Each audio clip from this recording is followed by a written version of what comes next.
한국의 모든 것을 따라하려던 중국에서 대참사가 발생했습니다. 중국의 모든 건축물들은 시한폭탄이에요. 연이은 붕괴 소식에 지금 중국 시민들이 공포에 떨고 있습니다. 12년 연속 세계 1위 인천공항, 세계가 극찬하는 한국 지하철, 시속 300km를 자랑하는 KTX. 작은 나라 기술쯤이야 순식간에 제낄 수 있다. 하지만 중국은 껍데기만 훔쳤습니다. 중국이 베끼지 못한 한국의 그것은 무엇이었을까요? 왜 똑같이 만들었는데 대참사가 났을까요?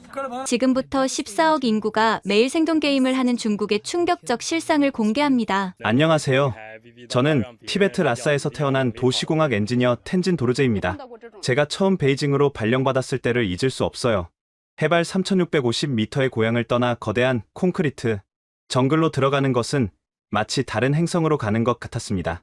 출발 전날 포탈라궁이 보이는 집 마당에서 어머니가 전통 카타 스카프를 제 목에 걸어주셨어요. 이것이 너를 지켜줄 거다. 하얀 실크천은 티베트인의 축복과 보호를 상징하죠. 저는 그것을 가방 깊숙이 넣었습니다.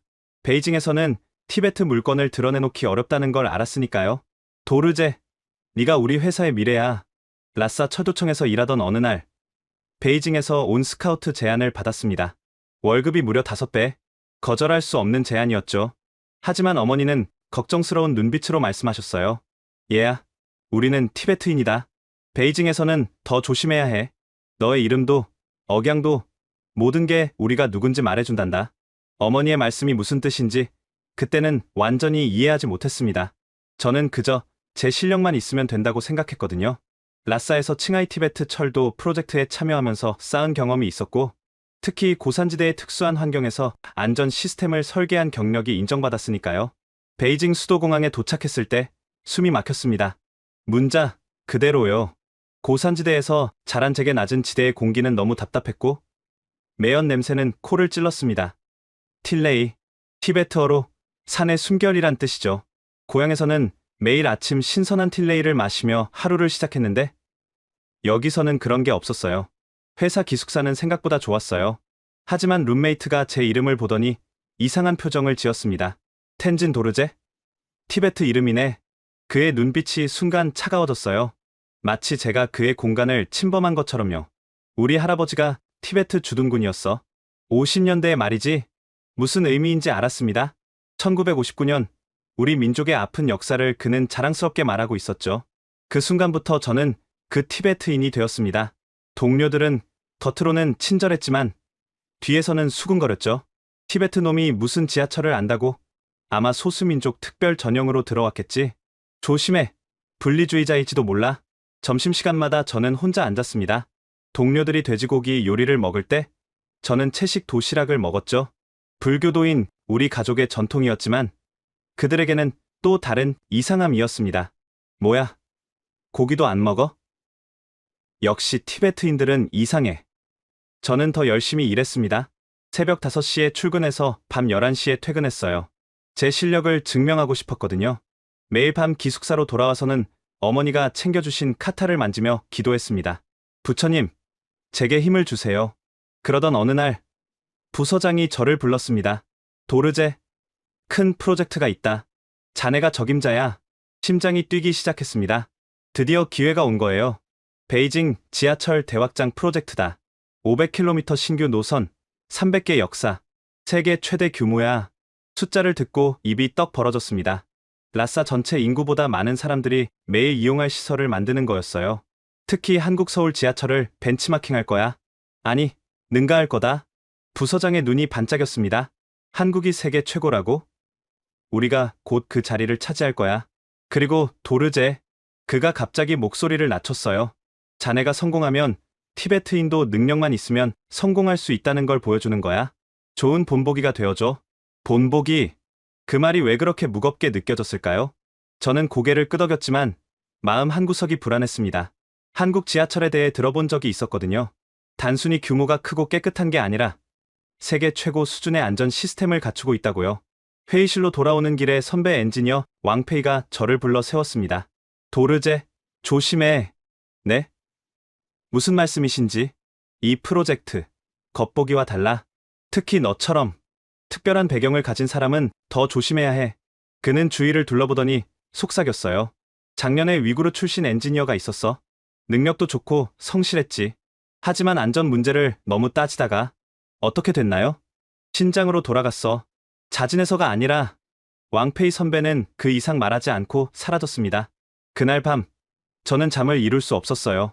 엄청난 기회 앞에서 설레면서도 왠지 모를 불안감이 계속 맴돌았습니다. 어머니께 전화를 걸었어요. 어머니, 저 큰 프로젝트를 맡게 됐어요. 그래, 조심하렴. 우리가 누군지 잊지 말고. 그리고 도르제야. 네, 매일 기도하거라. 네가 하는 일이 모든 사람에게 도움이 되도록. 어머니의 목소리에는 자랑스러움보다 걱정이 더 많이 묻어났습니다. 전화를 끊고 창밖을 봤어요. 베이징의 불빛들이 반짝였지만 별은 하나도 보이지 않았습니다. 라싸에서는 매일 밤 은하수를 볼 수 있었는데 나는 티베트인이다. 거울을 보며 스스로에게 말했어요. 베이징이 아무리 제 정체성을 지우려 해도 저는 잊지 않을 거라고. 다음 날 프로젝트 팀 명단이 발표됐습니다. 그런데 이상했어요. 분명 이런 대규모 프로젝트라면 안전 전문가들이 대거 포함되어야 하는데 명단에는 거의 없었습니다. 제가 아는 최고의 안전 전문가 장리민도, 환기 시스템 전문가 류샤오밍도 빠져 있었어요. 점심시간에 조심스럽게 물어봤습니다. 장리민 선배는 왜 안 들어오시나요?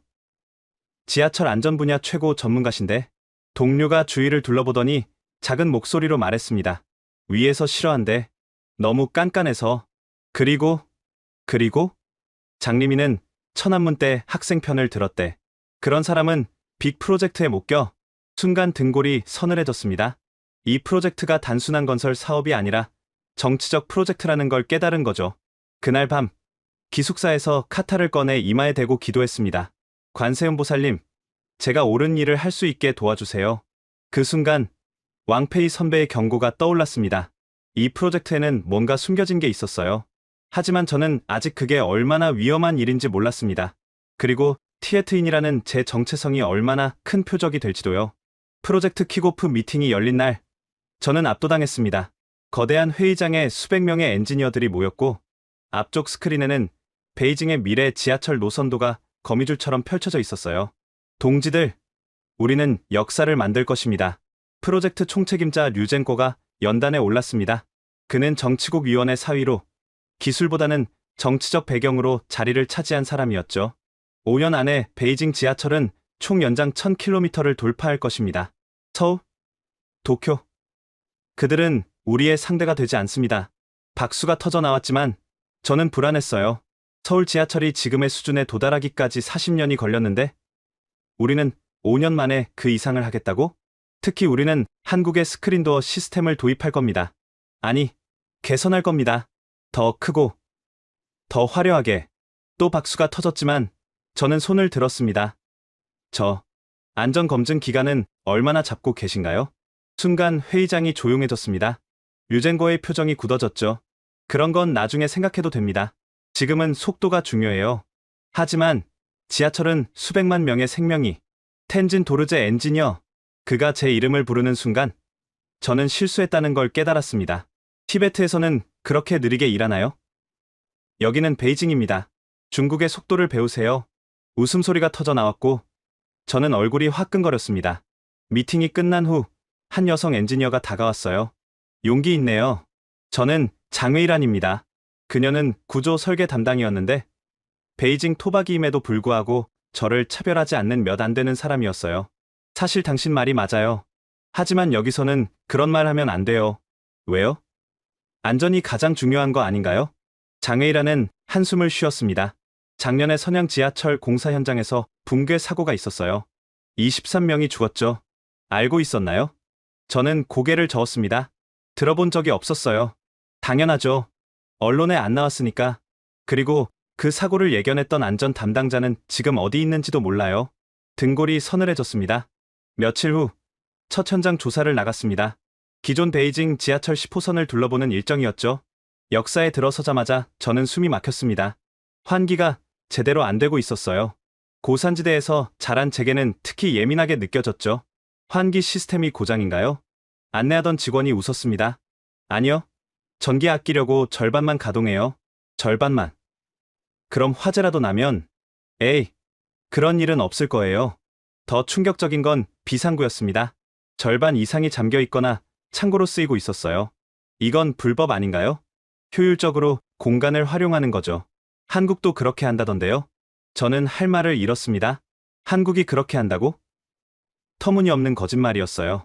팀회의에서 저는 보고서를 제출했습니다. 현재 베이징 지하철의 안전 상태는 심각합니다. 새 노선을 만들기 전에 기존 시설부터. 도르제, 류젠거가 소리쳤습니다.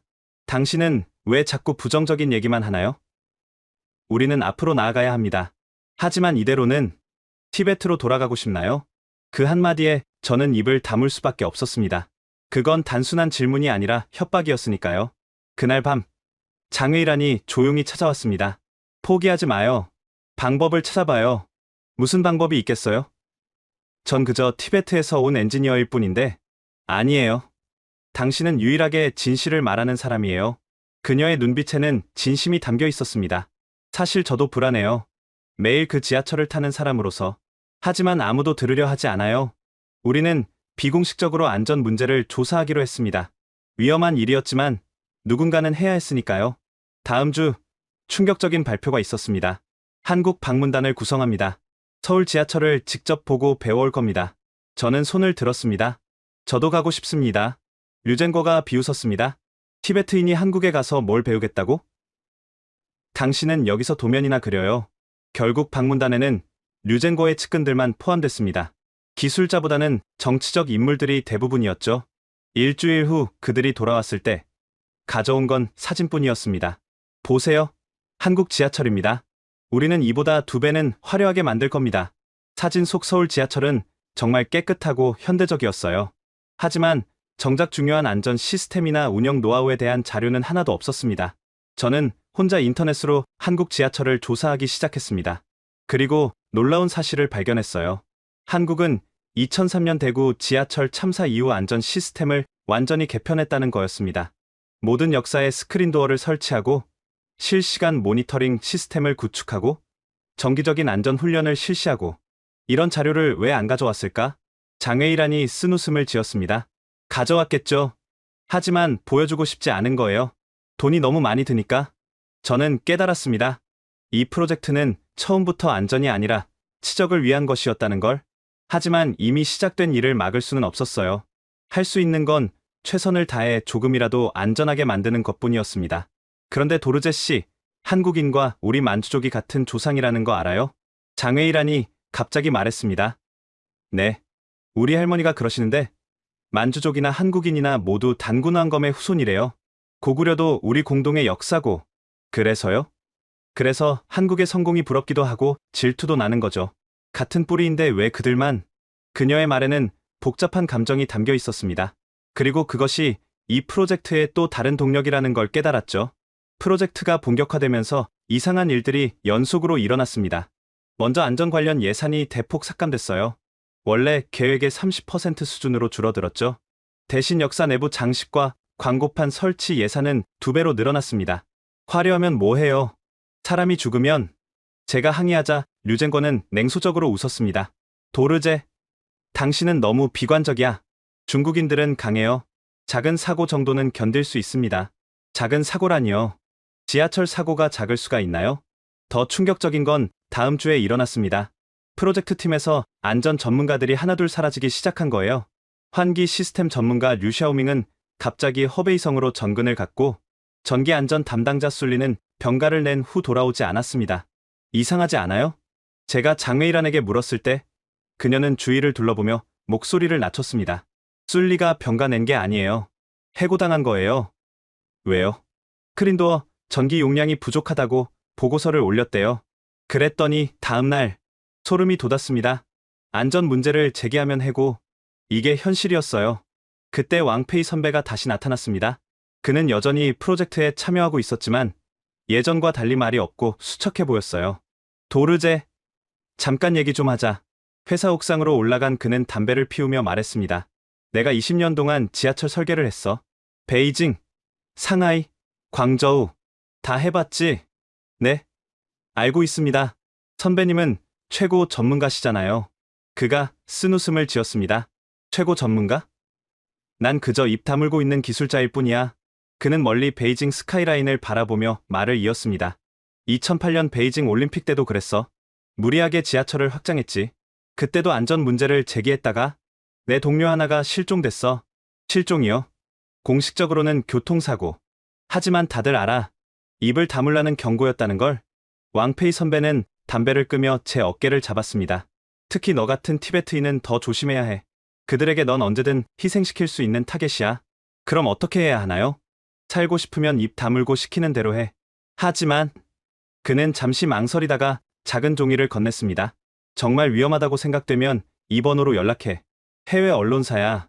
저는 놀라 그를 쳐다봤습니다. 선배님도 그들과 아무한테도 말하지 마. 내 목숨이 달린 일이야. 그날 이후로 저는 두 가지 일을 동시에 하기 시작했습니다. 겉으로는 순종적인 엔지니어 역할을 하면서 몰래 안전 문제들을 기록했죠. 문제는 생각보다 심각했습니다. 스크린도어 강도 테스트 결과 한국 제품의 60% 수준이었어요. 긴급 제동 시스템은 아예 빠져 있었고 화재 감지 센서는 10분의 1만 설치하기로 했습니다. 이건 시한폭탄이에요. 제가 장외일안에게 보여주자 그녀도 경악했습니다. 하지만 어떻게 해요? 우리가 뭘 할 수 있겠어요? 그때 충격적인 소식이 들려왔습니다. 상하이 지하철에서 스크린도어 오작동으로 3명이 사망했다는 거였어요. 하지만 언론에는 경미한 고장으로만 보도됐죠. 봤어요? 이게 현실이에요. 장외일안의 눈에 눈물이 고였습니다. 제 동생도 매일 지하철을 타요. 하루에 2시간씩. 무서워요. 저도 무서웠습니다. 하지만 더 무서운 건 아무것도 할 수 없다는 무력감이었어요. 그런데 뜻밖의 기회가 찾아왔습니다. 도르제, 너 한국어 할 수 있나? 류젠거가 갑자기 물었어요. 조금은요. 대학 때 배웠습니다. 사실 꽤 잘했지만 숨겼죠. 좋아. 다음 주에 한국 엔지니어들이 온다. 통역 보조를 맡아. 심장이 뛰기 시작했습니다. 드디어 진짜 전문가들을 만날 수 있는 기회가 온 거예요. 하지만 기쁨도 잠시, 불안감이 밀려왔습니다. 과연 한국 엔지니어들이 진실을 알게 되면 어떤 반응을 보일까요?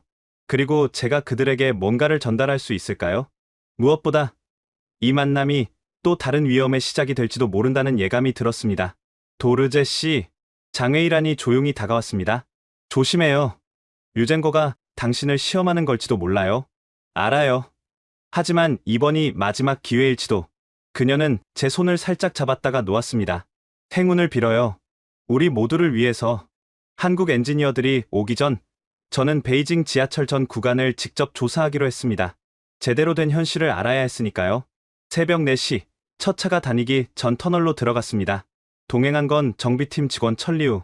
그는 현장에서 15년간 일한 베테랑이었죠. 도르제 씨, 정말 다 보고 싶은 거예요? 그의 표정이 심상치 않았습니다. 네. 다 봐야 합니다. 헤드라이트를 켜고 터널로 들어가자 숨이 막혔습니다. 환기구의 절반이 먼지로 막혀 있었고 일부는 아예 콘크리트로 봉인되어 있었어요. 이게 왜 이렇게 됐죠? 위에서 냄새 난다고 막으래요. 지상 상가 사람들이 항의했거든요. 미친 짓이었습니다. 화재라도 나면 연기가 빠져나갈 곳이 없는 거예요. 더 충격적인 건 비상 대피로였습니다. 여기가 13번 대피로 입구인데 천리우가 손전등을 비추자 저는 경악했습니다. 대피로가 창고로 변해 있었어요. 청소 도구부터 시작해서 광고판, 심지어 폐기물까지 가득했죠. 이건 명백한 불법이에요. 쉿, 조용히 해요. 여기도 도청 장치가 있을지 몰라요. 천리우가 주위를 살피며 속삭였습니다. 작년에 화재 대피 훈련을 하려고 했는데 대피로 10개 중 7개가 이런 상태였어요. 그래서 보고서를 올렸더니 어떻게 됐나요? 보고서를 쓴 안전 담당자가 다음날 사라졌어요. 우리는 말없이 다음 구간으로 이동했습니다. 2호선 구간에 도착했을 때 더 끔찍한 광경을 목격했습니다. 선로 곳곳에 물이 고여 있었고 전기 케이블 일부가 물에 잠겨 있었어요. 이건 감전 사고 위험이 올해만 3번 있었어요. 다행히 직원들이라 쉬쉬했지만 제가 사진을 찍으려 하자 천리우가 막았습니다. 미쳤어요? 잡히면 우리 둘 다 끝이에요. 하지만 저는 몰래 휴대폰으로 동영상을 찍었습니다. 증거가 필요했으니까요. 가장 충격적인 건 13호선 환승역이었습니다. 여기 스크린도어 보세요. 천리우가 가리킨 스크린도어는 육안으로도 휘어져 있었습니다.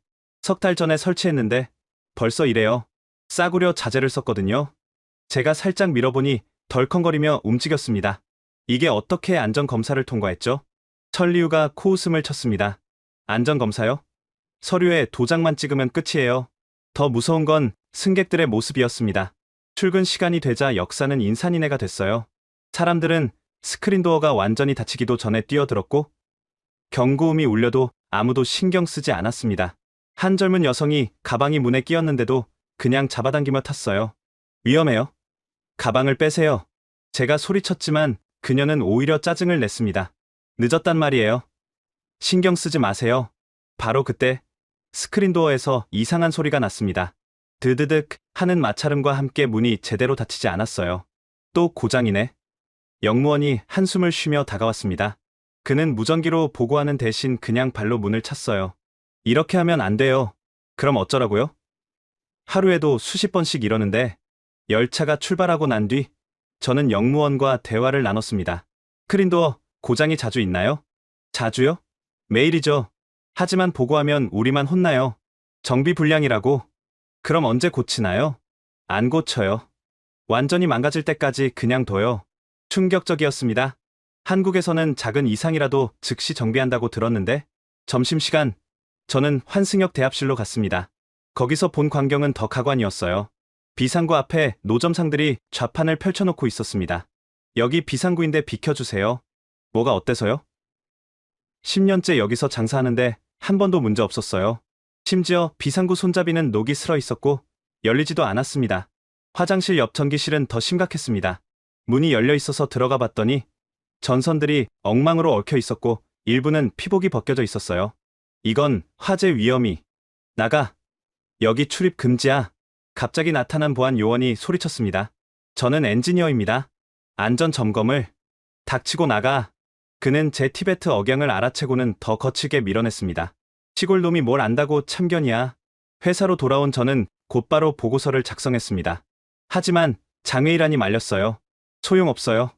류젠거가 묵살할 거예요. 그럼 어떻게 하죠? 이대로 두면. 바로 그때 뜻밖의 전화가 왔습니다. 도르제 씨? 저는 한국에서 온 김혜원입니다. 내일 뵙게 될 텐데.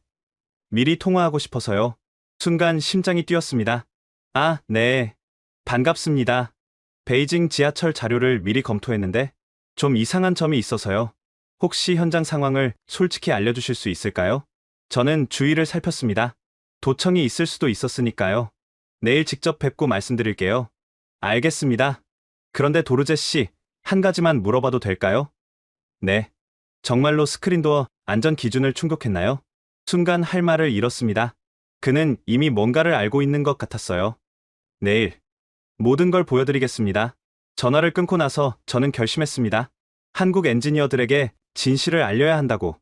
그것이 수백만 베이징 시민들을 구할 유일한 방법일지도 모르니까요. 하지만 그 결정이 제 인생을 완전히 바꿔놓을 줄은 그때만 해도 몰랐습니다. 그날 밤 왕페이 선배가 찾아왔습니다. 도르제, 내일 조심해. 한국팀 일정에 감시요원이 붙을 거야. 어떻게 아세요? 내가 사고 전에 미리 USB에 자료를 백업해뒀어. 혹시 내게 무슨 일이 생기면. 그는 작은 봉투를 건넸습니다. 이걸 믿을 만한 사람에게 전해줘. 모든 증거가 들어있어. 불길한 예감이 들었지만 저는 봉투를 받았습니다. 선배님, 조심하세요. 이미 늦었어. 하지만 너라도. 그의 눈에는 결연함이 담겨 있었습니다. 다음 날 아침, 베이징 서우두 공항에 한국 엔지니어 팀이 도착했습니다. 김혜원 수석 엔지니어를 비롯해 5명의 전문가들. 그들의 첫인상은 제 예상과 달랐어요. 화려한 양복 대신 실용적인 작업복을 입고 있었고 거만한 태도 대신 겸손한 미소를 띠고 있었죠. 안녕하세요. 텐진 도르제 씨, 김혜원입니다. 악수를 나누는 순간 그의 손에서 굳은 살이 느껴졌습니다. 현장을 아는 진짜 엔지니어였어요. 공항에서 호텔로 가는 길, 류젠거는 자랑을 늘어놓기 바빴습니다. 우리는 5년 안에 서울을 능가할 겁니다. 규모도, 기술도. 하지만 김혜원은 조용히 창밖을 보고 있었어요. 그의 시선이 멈춘 곳은 도로 위 교통 체증이었습니다. 지하철이 더 필요하겠네요. 맞습니다. 그래서 우리가 대규모 확장을. 아니요. 제 말은 안전한 지하철이 필요하다는 뜻입니다. 순간 차 안이 조용해졌습니다. 첫 일정은 베이징 지하철 통제센터 방문이었어요. 류젠거는 최신 설비를 자랑했지만 한국팀은 다른 것에 주목했습니다. 비상 대응 매뉴얼을 볼 수 있을까요? 김혜원의 팀원이 물었어요. 그런 건 나중에 보여드리죠. 화재 발생 시 대피 시뮬레이션 자료는요. 그것도 나중에. 한국팀의 표정이 점점 심각해졌습니다. 오후에는 현장 시찰이 있었어요. 10호선 구어마오역, 베이징에서 가장 현대적이라는 역이었죠. 스크린도어 앞에서 김혜원이 멈춰섰습니다. 그는 장갑을 끼고 문을 자세히 살폈어요. 도르제 씨, 이거 보이시나요? 그가 가리킨 곳에는 미세한 균열이 있었습니다. 금속 피로 현상이네요. 얼마나 됐죠? 6개월입니다. 6개월? 그는 놀란 눈으로 저를 봤습니다. 서울에서는 10년 된 스크린도어도 이런 균열이 없는데 유젠거가 끼어들었습니다. 중국 제품이라 더 저렴합니다. 경제적이죠? 경제적이라. 김혜원이 쓴웃음을 지었어요. 2003년 대구 지하철 참사 아시나요? 갑자기 분위기가 무거워졌습니다. 192명이 죽었습니다. 그 이후 한국은 모든 걸 바꿨어요. 돈이 문제가 아니라는 걸 깨달았으니까요. 그는 스크린도어를 다시 한번 살피며 말했습니다. 한 사람의 생명을 돈으로 계산할 수 있습니까? 류젠거는 불편한 기색을 보였지만 저는 가슴이 뜨거워졌어요. 드디어 제 생각을 이해하는 사람을 만난 거였죠. 저녁 식사 때 저는 김혜원 옆자리에 앉을 기회를 얻었습니다. 도르제 씨는 티베트 출신이시라고요? 네. 라싸에서 왔습니다. 고산철도 전문가시겠네요. 그런 분이 왜 베이징 지하철에? 저는 잠시 망설이다가 솔직히 말했습니다. 누군가는 안전을 지켜야 한다고 생각했습니다. 그가 제 눈을 똑바로 봤어요. 하지만 힘드시죠? 그 한마디에 눈물이 날 뻔했습니다. 처음으로 제 마음을 알아주는 사람을 만난 거예요. 김 선생님, 한국은 어떻게 안전 문화를 만들었나요? 그는 잠시 생각하더니 휴대폰을 꺼냈습니다. 이걸 보세요.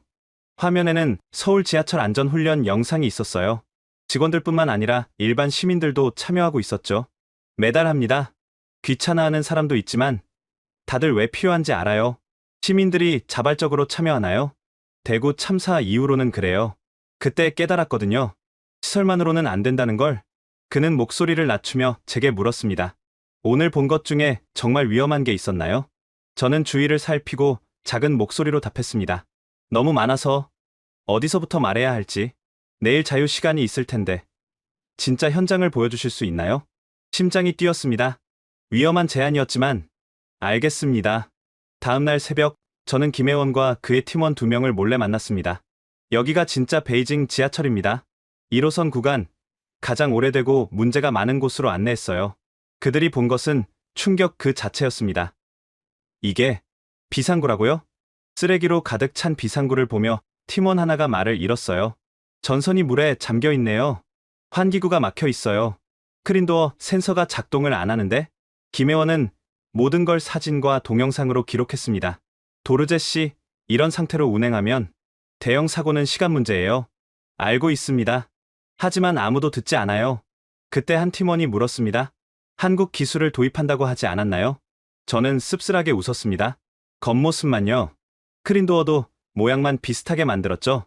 김혜원이 한숨을 쉬었습니다.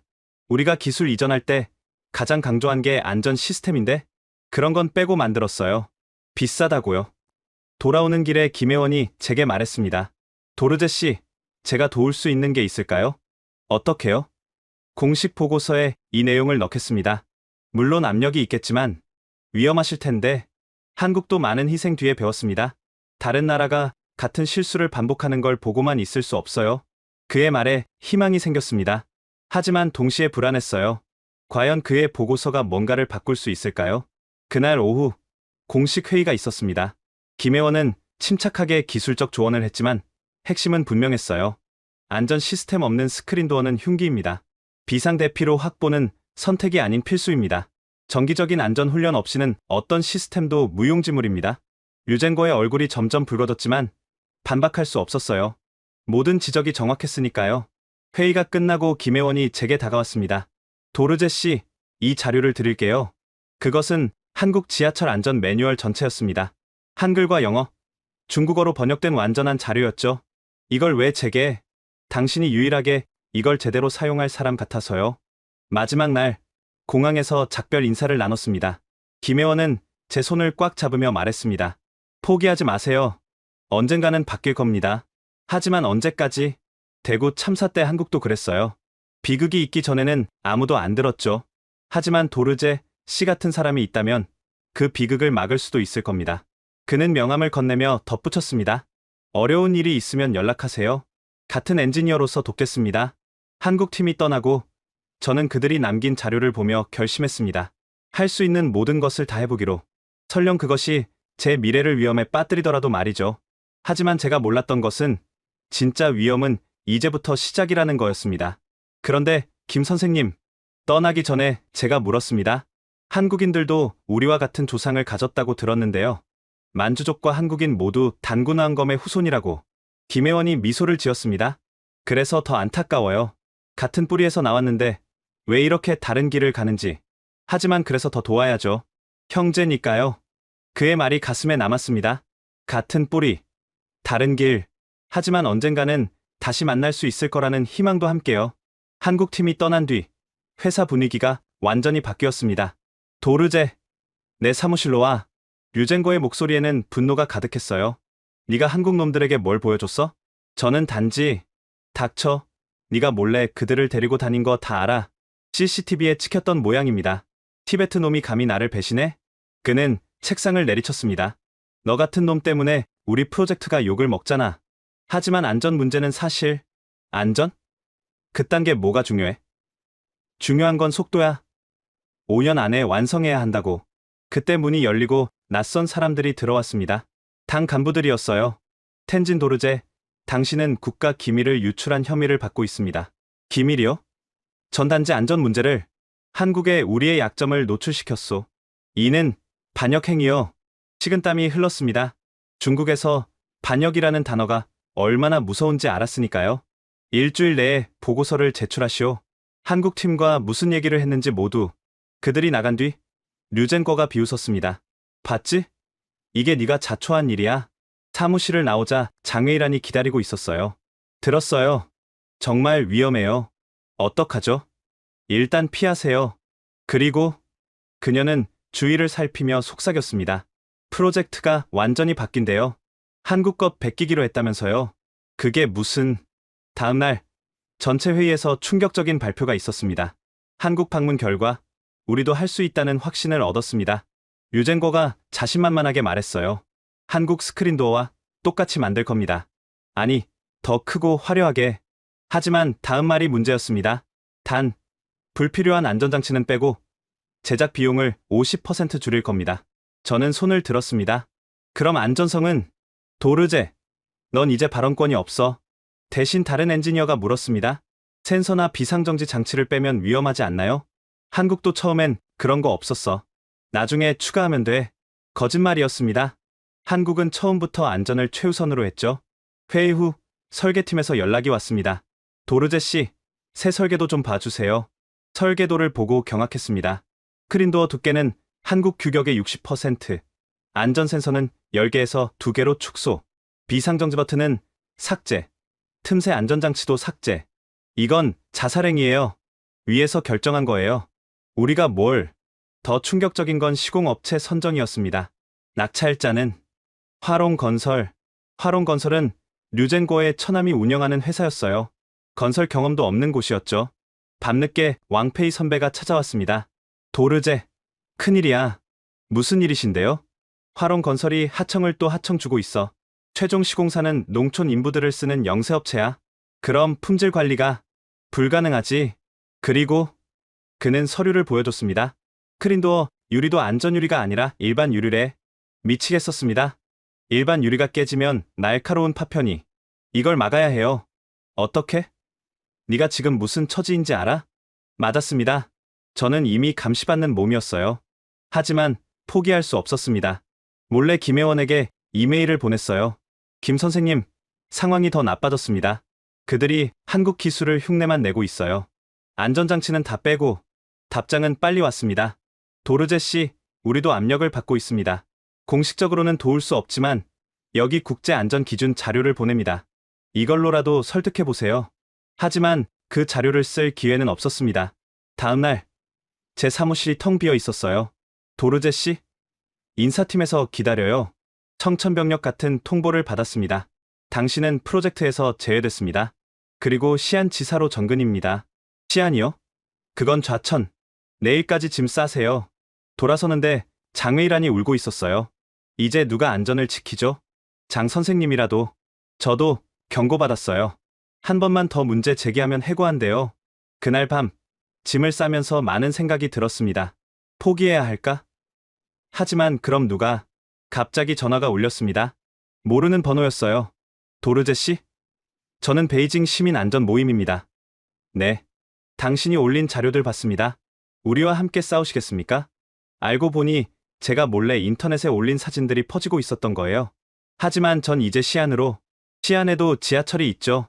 거기서도 할 일이 있을 겁니다. 희망이 생겼습니다. 혼자가 아니었어요. 떠나기 전날 뜻밖의 사람이 찾아왔습니다. 류젠코였어요. 도르제, 마지막 기회를 주지. 무슨. 입 다물고 시안에서 조용히 있어. 그럼 1년 후에 복귀시켜주지. 하지만 안전 문제는 그딴 건 잊어. 어차피 네가 뭘 해도 바뀌지 않아. 그는 차가운 미소를 지었습니다. 참고로 내 고향 가족들도 잘 지내고 있더군. 계속 그러길 바란다면. 위협이었습니다.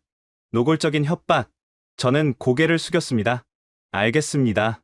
하지만 마음속으로 다짐했어요. 시안에서도 어떻게든 싸울 거라고. 다음날 베이징을 떠나면서 마지막으로 10호선을 탔습니다. 크린도어를 보니 벌써 더 많은 균열이 생겨 있었어요. 언제 터질지 모르는 시한폭탄. 그때는 몰랐습니다. 그 시한폭탄이 얼마나 빨리 터질지를요. 도르제 씨, 옆자리에 앉은 노인이 말을 걸었습니다. 당신이 그 티베트 엔지니어 맞죠? 안전 문제 제기한. 아, 네. 고맙소. 누군가는 목소리를 내야 하니까. 노인은 제 손을 잡았습니다. 내 손자도 매일 이 지하철을 타오. 당신 덕분에 조금은 안심이 돼요. 눈물이 났습니다. 제가 한 일이 헛되지 않았구나. 하지만 조심하시오. 이 나라에서 진실을 말하는 건 위험한 일이니까. 노인의 충고가 마음에 남았습니다. 시안행 기차에서 왕페이 선배가 남긴 USB를 다시 봤습니다. 그 안에는 제가 상상한 것보다 더 충격적인 자료들이 있었어요. 크린도어뿐만 아니라 전체 시스템이 부실했습니다. 신호 체계, 전력 시스템, 환기 시스템, 모든 게 최저가 입찰로 엉터리였죠. 이건 정말 대형 참사가 일어날 수밖에 없어. 하지만 이미 베이징을 떠난 저로서는 할 수 있는 게 없었습니다. 아니, 정말 그럴까요? 시안에 도착하자마자 저는 새로운 계획을 세웠습니다. 베이징에서 못한 일을 여기서라도 하겠다고. 그리고 언젠가는 이 모든 진실이 밝혀질 거라고 믿으면서 시안으로 좌천된 지 한 달. 베이징에서 연락이 왔습니다. 도르제? 나야. 장웨이란. 목소리가 떨리고 있었어요. 왕페이 선배가 실종됐어. 뭐라고요? 일주일째 출근 안 하고 연락도 안 돼. 가족들도 모른대. 불길한 예감이 들었습니다. 왕페이 선배는 마지막으로 뭔가 큰 걸 준비한다고 했었는데 혹시 선배가 뭘 하려고 했는지 알아요? 내부 고발 하려고 했대. 크린도어 부실 시공 자료를 모았다고. 그날 밤 제 휴대폰에 이상한 문자가 왔습니다. 입 다물어. 내 차례가 될 수도 있다. 발신자 표시 제한이었어요. 하지만 저는 멈출 수 없었습니다. 시안 지하철도 조사하기 시작했죠. 놀랍게도 시안은 베이징보다 더 심각했어요. 2호선 공사 현장에서 일하는 인부를 만났습니다. 형님, 이거 스크린도어 설치하는 거 맞아요? 맞긴 뭐가 맞아? 대충 끼워 맞추는 거지. 그는 담배를 피우며 푸념했어요. 나사도 절반만 채우래. 어차피 겉으로 안 보인다고. 그럼 위험하지 않아요? 나야 돈 받고 일하는 사람이고 위에서 시키는 대로 하는 거지. 증거를 수집하던 중 뜻밖의 연락을 받았습니다. 도르제 씨? 저는 왕페이의 동료입니다. 선배가 남긴 게 있어요. 비밀 장소에서 만난 그는 USB를 건넸어요. 선배가 만약을 대비해서 믿을 만한 사람에게 전하래요. USB에는 충격적인 자료들이 가득했습니다. 크린도어, 강도 테스트 조작 영상, 뇌물수수 녹음 파일, 부실, 자재 구매 내역, 안전검사 통과를 위한 서류 조작, 그리고 왕페이 선배의 육성 녹음이 있었어요. 누군가 이걸 듣고 있다면 내게 무슨 일이 생긴 거겠지. 하지만 포기하지 마. 진실은 반드시 밝혀져야 해. 특히 도르제, 네가 듣고 있다면 넌 할 수 있어. 포기하지 마. 눈물이 났습니다. 그날 밤 저는 결심했어요. 이 자료를 세상에 알리기로. 하지만 어떻게? 언론은 통제되어 있고 SNS도 검열당하고 그때 김혜원의 명함이 떠올랐습니다. 위험한 선택이었지만 이메일을 보냈어요. 김 선생님, 중요한 자료가 있습니다. 한국 언론에라도 알려주세요. 중국에서는 불가능합니다. 답장은 즉시 왔습니다. 받았습니다. 국제안전기구에 전달하겠습니다. 도르제 씨, 조심하세요. 며칠 후 해외 언론에 기사가 났습니다. 중국 지하철 스크린도어 안전기준 미달 충격. 하지만 중국 내에서는 철저히 차단됐죠. 그런데 예상치 못한 일이 일어났어요. 베이징 시민들 사이에서 자료가 암암리에 퍼지기 시작한 거예요. 이거 봤어? 스크린도어가 얼마나 위험한지. 진짜야? 그럼 우리 매일 타는 지하철이 시민들의 불안이 커지자 정부도 무시할 수 없게 됐습니다. 하지만 그들의 대응은 예상 밖이었어요. 가짜 뉴스 유포자를 엄단하겠다. 저는 즉시 도피 생활을 시작했습니다. 호텔을 옮겨다니며 공중전화로만 연락하고 그러던 중 장외일환에게서 급한 연락이 왔어요. 도르제, 큰일이야. 내일 스크린도어 시연회를 한대. 시연회요? 유젠거가 안전하다는 걸 보여주려고 직접 스크린도어에 기대서 안전성을 증명한다고 불안한 예감이 들었습니다. 어느 역에서요? 10호선 구어마오역. 바로 우리가 처음 문제 발견한 그곳.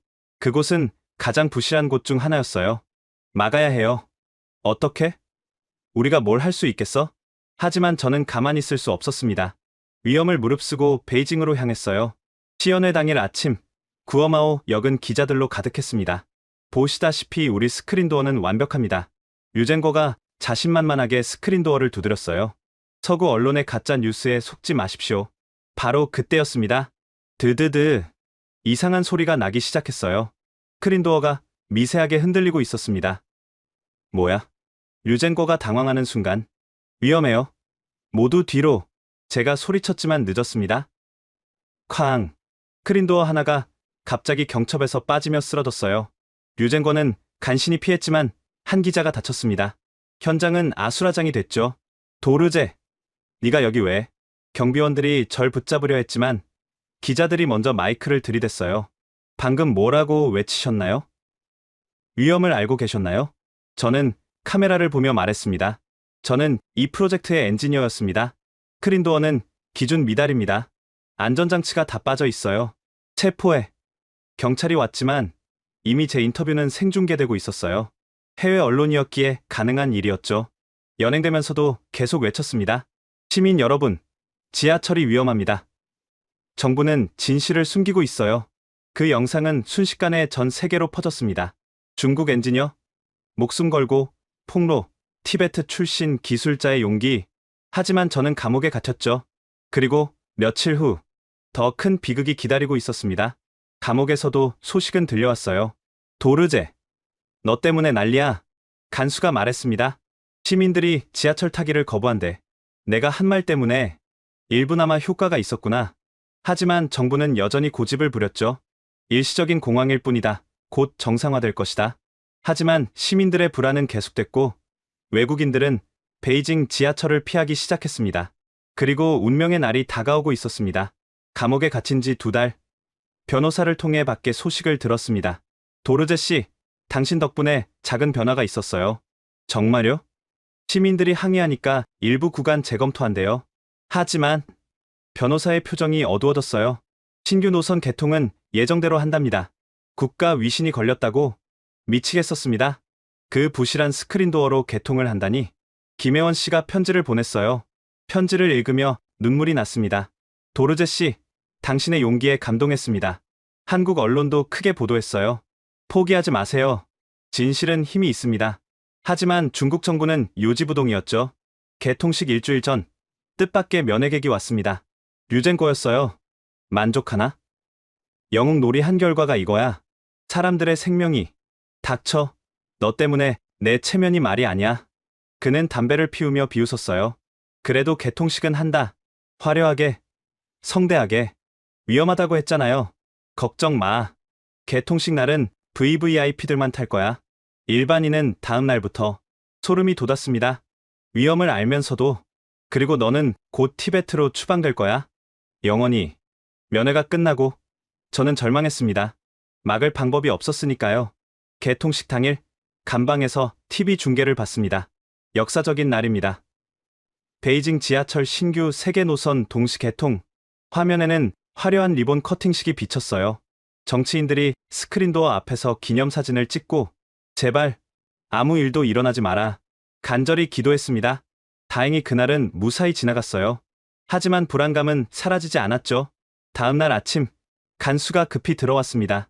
도르제, 네가 맞았어. 사고가. 뭐라고요? 신규 노선에서 스크린도어가. 자세한 건 알려주지 않았지만 뭔가 일어난 건 확실했어요. 그날 오후 긴급 석방됐습니다. 왜 갑자기? 위에서 명령이야. 빨리 나가.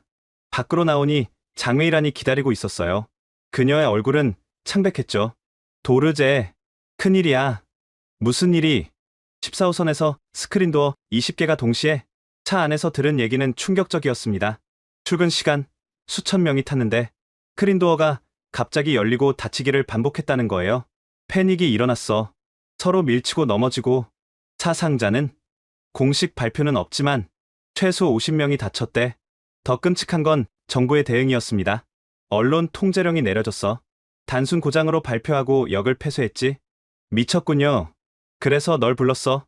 네가 예상한 대로야. 우리는 14호선으로 향했습니다. 역은 경찰이 막고 있었지만 옆 건물에서 내부를 볼 수 있었어요. 처참했습니다. 스크린도어 여러 개가 부서져 있었고 혈흔이 여기저기. 정확히 내가 경고한 부분이에요. 안전장치 없는 스크린도어가 오작동하면서 문이 제멋대로 움직인 거였죠. 증거를 모아야 해. 몰래 사진과 동영상을 찍었습니다. 그때 충격적인 장면을 목격했어요. 작업자들이 부서진 스크린도어를 새 것으로 교체하고 있었습니다. 증거 인멸이었죠. 빨리 움직여야 해요. 우리는 피해자 가족들을 찾아다녔습니다. 하지만 대부분 입을 다물고 있었어요. 정부에서 보상금 주고 함구령을 내렸어요. 말하면 가족이 위험하대요. 그래도 몇몇 용기 있는 사람들이 증언해줬습니다. 문이 갑자기 확 닫혔어요. 아이가 낄 뻔했는데 비명 소리가 아직도 귀에 생생해요.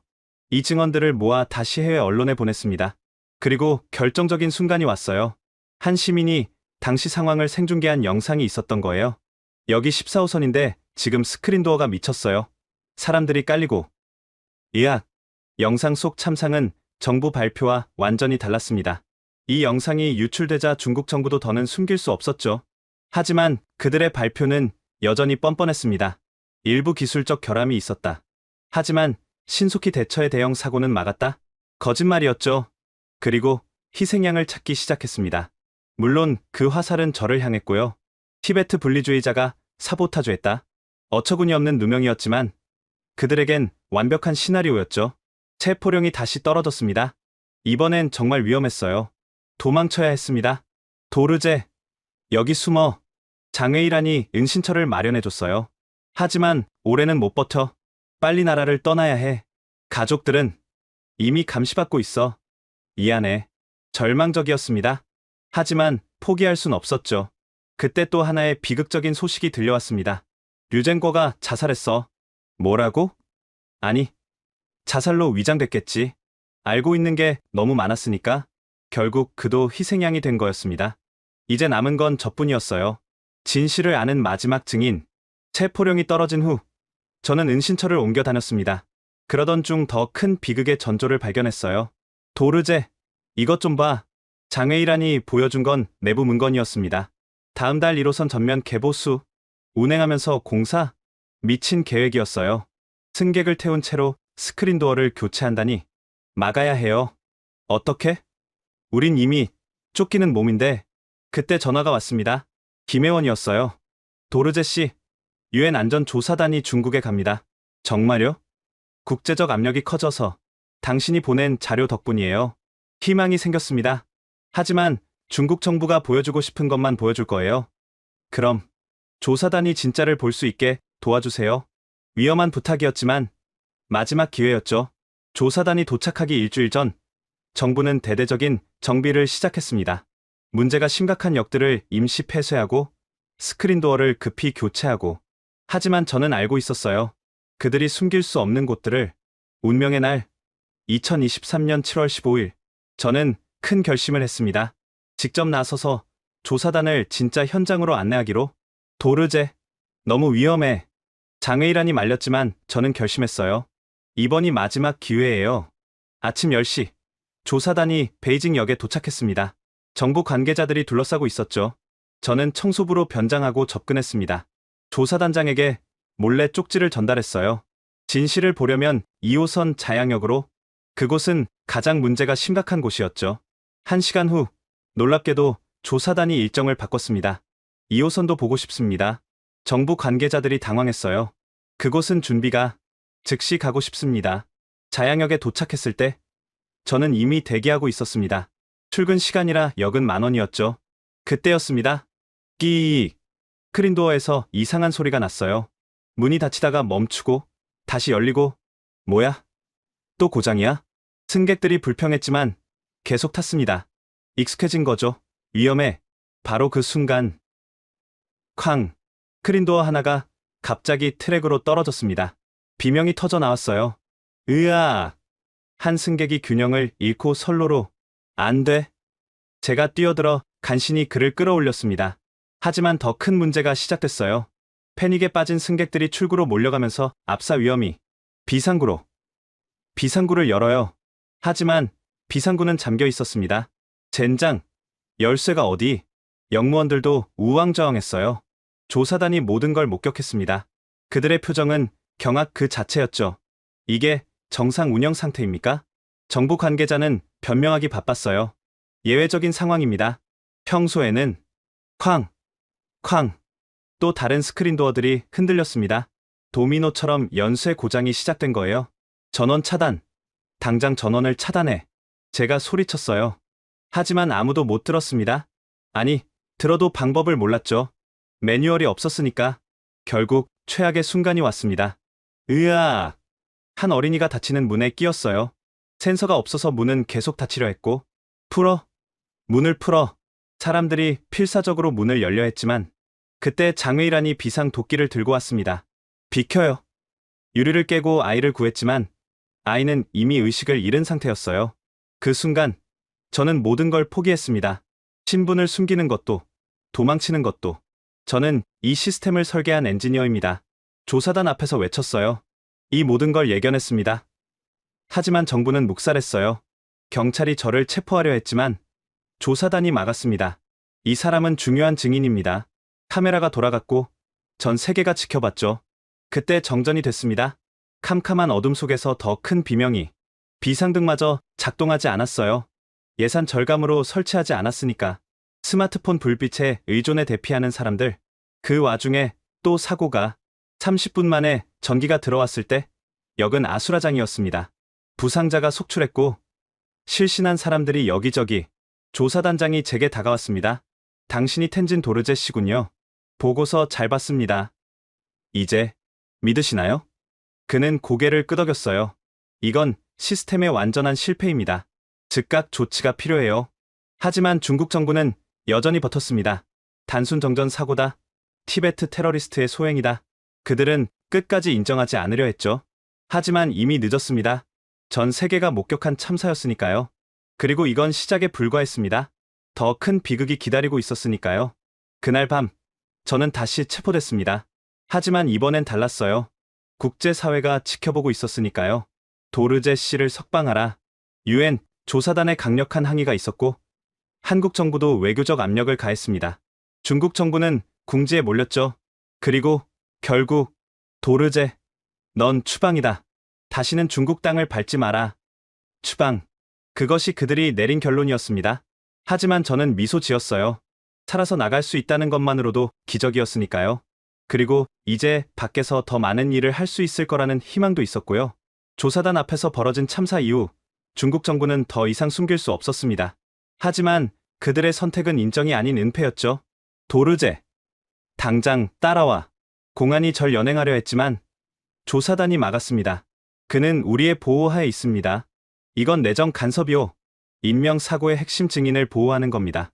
그 틈을 타 저는 가방에 있던 USB를 조사단장에게 건넸어요. 여기 모든 증거가 있습니다. 설계 결함, 뇌물, 은폐 시도까지. 조사단장의 눈빛이 변했습니다. 즉시 검토하겠습니다. 하지만 밤이 되자 상황이 급변했어요. 도르제 씨, 당신을 안전한 곳으로 옮겨야 합니다. 조사단 직원이 급히 찾아왔죠. 무슨 일이? 중국 정부가 내일 아침 당신을 테러리스트로 발표할 겁니다. 체포 영장도 준비됐고요. 심장이 쿵쿵 뛰었습니다. 가족들은 이미 라싸의 가족들도 감시받고 있어요. 그때 장웨이란에게서 전화가 왔습니다. 도르제, 류젠거가 자살했어. 뭐라고? 아니, 자살로 위장된. 진실을 아는 사람들이 하나둘 사라지고 있어. 소름이 돋았습니다. 류젠거도 결국 희생양이 된 거죠. 너도 조심해. 나도 숨을 거야. 그리고 그녀의 목소리가 떨렸어요. 고마웠어. 함께 싸워줘서. 그것이 마지막 통화였습니다. 새벽 3시, 조사단의 도움으로 은신처를 옮겼어요. 그곳에서 저는 마지막 보고서를 작성했습니다. 진실의 무게라는 제목으로. 진실의 무게. 저는 티베트 출신 엔지니어 텐진 도르제입니다. 2년 전 저는 꿈을 안고 베이징에 왔습니다. 세계 최고의 지하철을 만들겠다는 꿈. 하지만 마주한 현실은 악몽이었습니다. 안전보다 속도를, 품질보다 체면을, 생명보다 지적을. 그들은 한국의 겉모습만 베꼈습니다. 화려한 스크린도어, 현대적인 역사. 하지만 정작 중요한 건 빼먹었죠. 안전 철학, 생명 존중, 시민의식. 왜 한국이 성공했는지 이해하지 못했습니다. 대구 참사의 교훈을 통해 얻은 깨달음. 그것이 진짜 힘이었는데, 우리 만주족과 한국인은 같은 뿌리에서 나왔습니다. 단군왕검의 후손이고 고구려의 역사를 공유하죠. 하지만 왜 이렇게 다른 길을 가게 됐을까요?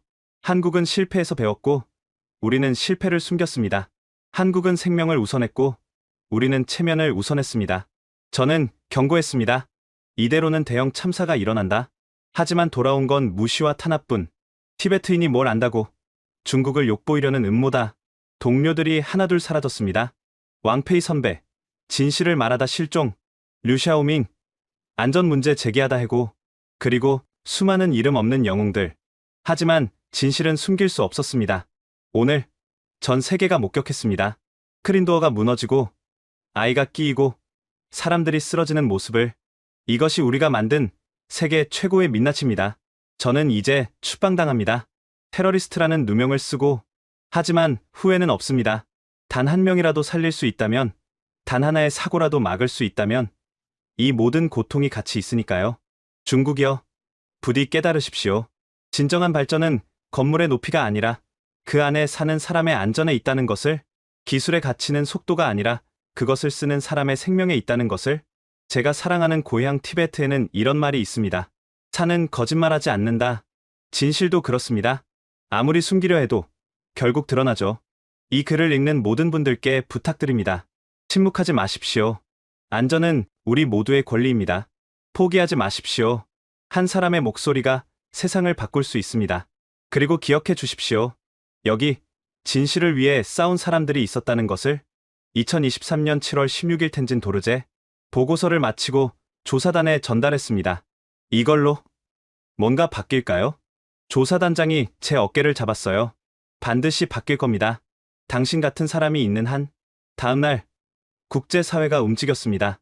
중국 지하철 즉각 운행 중단 권고, 안전점검 완료까지 전면 재검토 필요. 하지만 중국 정부는 여전히 버텼죠. 서방의 음모다. 우리는 우리의 길을 간다.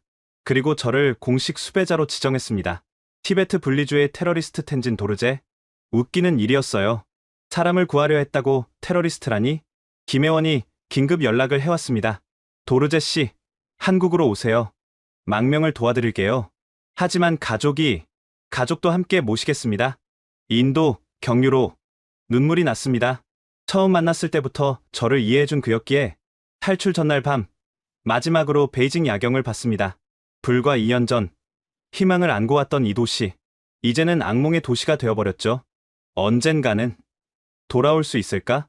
아니, 돌아올 때는 달라져 있기를. 안전이 최우선인 도시로.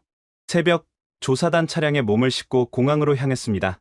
중국을 떠나면서 창밖을 봤어요. 여전히 많은 사람들이 지하철로 향하고 있었죠.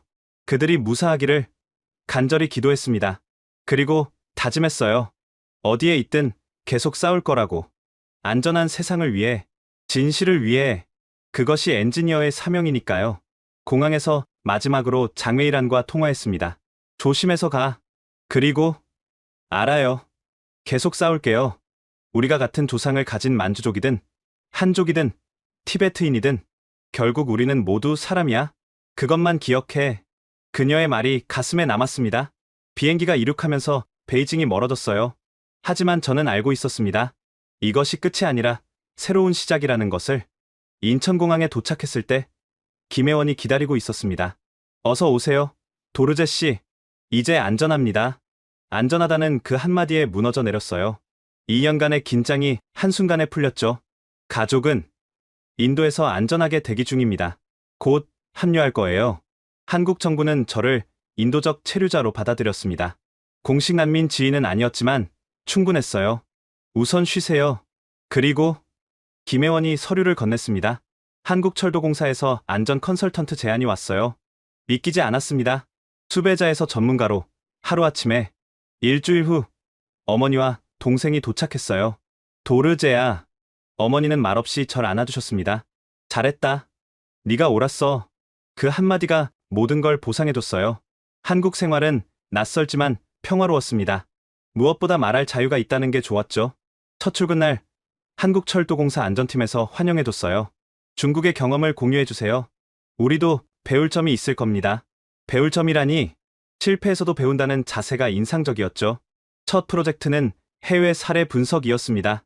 제 경험을 바탕으로 한 안전 매뉴얼 개선이었죠. 도르제 씨가 지적한 맹점들, 우리도 재점검이 필요합니다. 그들은 실패를 두려워하지 않았어요. 오히려 적극적으로 개선점을 찾았죠. 그러던 중 충격적인 소식이 들려왔습니다. 베이징 지하철 1호선 대형 참사. 제가 경고했던 그대로였어요. 300명 사상, 중국 역사상 최악의 지하철 사고. 가슴이 찢어졌습니다. 막을 수 있었는데. 김혜원이 위로했어요. 당신은 최선을 다했어요. 듣지 않은 건 그들의 선택이었죠. 사고 이후 국제사회의 압력이 거세졌습니다. 결국 중국도 굴복했어요. 전면적인 안전 점검과 시스템 개편을 약속했죠. 아이러니하게도 그들이 참고한 건 제가 남긴 보고서들이었습니다. 텐진 도르제의 경고를 무시한 데가. 해외 언론들은 그렇게 보도했죠. 6개월 후 뜻밖의 연락이 왔습니다. 도르제 씨? 장외일아니에요. 살아있었어요. 지금 홍콩에 있어요. 겨우 빠져나왔죠. 그녀도 진실을 증언하고 탈출한 거였습니다. 한국에 갈 수 있을까요? 물론이죠. 도와드릴게요. 한 명씩 진실을 아는 사람들이 모였습니다. 우리는 안전을 위한 엔지니어 모임을 만들었죠. 중국뿐 아니라 전 세계의 안전 문제를 감시하고 고발하는 NGO였습니다. 첫 번째 프로젝트는 백서 발간이었어요. 침묵의 대가 베이징 지하철 참사의 교훈. 전 세계 20개국 언어로 번역됐죠. 중국 정부는 여전히 저를 수배 중이었지만 이제는 두렵지 않았어요. 진실의 편에 선 사람들이 있었으니까요. 1년 후 믿기 힘든 일이 일어났습니다. 중국 내부 고발자가 보낸 이메일이었어요. 당신이 옳았습니다. 이제 우리도 바뀌고 있어요. 당신의 이름을 공개적으로 말할 순 없지만 모두가 그 티베트 엔지니어를 기억합니다. 눈물이 났어요. 헛되지 않았구나. 그 모든 고통이. 현재 저는 서울에서 가족과 함께 살고 있습니다. 낮에는 안전 컨설턴트로, 밤에는 NGO 활동가로 바쁜 나날이죠. 가끔 고향 라싸가 그립습니다. 하지만 후회는 없어요. 여기서도 할 일이 있으니까요. 안전한 세상을 만드는 일. 그리고 언젠가는 돌아갈 겁니다. 더 나은 중국, 더 안전한 티베트로. 그때까지 여기서 배우고 준비하겠습니다. 한국이 가르쳐준 것처럼 실패에서 배우고 비극을 예방하는 법을. 그것이 진짜 엔지니어의 길이니까요. 장외일안도 이제 한국에 정착했습니다. 그녀는 안전교육 전문가가 되어 한국과 중국을 오가며 강의를 하고 있죠. 우리 조상이 정말 같은 뿌리였다면 언젠가는 다시 하나가 될 수 있겠죠. 그녀의 말처럼 저도 그날을 기다립니다. 안전이 최우선이 되는 그날을. 지금까지 텐진 도르제 씨의 이야기 어떠셨나요? 한 사람의 양심이 얼마나 큰 변화를 만들 수 있는지 보여주는 사례였습니다. 안전은 기술이 아니라 철학이며 발전은 속도가 아니라 생명을 존중하는 마음에서 시작된다는 교훈을 남겼죠. 여러분의 일터는 안전한가요? 주변에서 위험을 보고도 침묵하고 있지는 않나요? 작은 목소리가 큰 변화를 만듭니다. 이 이야기가 마음에 드셨다면 좋아요와 구독 부탁드립니다. 그리고 무엇보다 공유를 부탁드려요. 안전 불감증의 경종을 울리기 위해 이 이야기를 널리 알려주세요. 감사합니다. 지금까지 코리아 원더풀이었습니다. 감사합니다.